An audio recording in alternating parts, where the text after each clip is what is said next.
store. Buti na lang di pwede na inumin ang gamot. I'm now under medication. Lagay na po natin ang sitaw. Sitaw.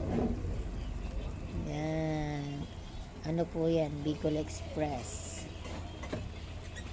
Takpan muna natin maya-maya.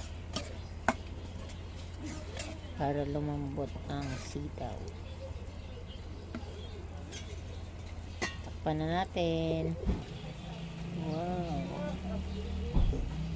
Hindi pa po nilalagyan ng gata. Maya-maya konti. Lagyan na natin ang gata. Wow.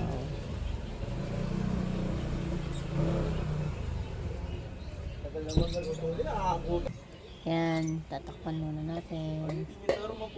Yan.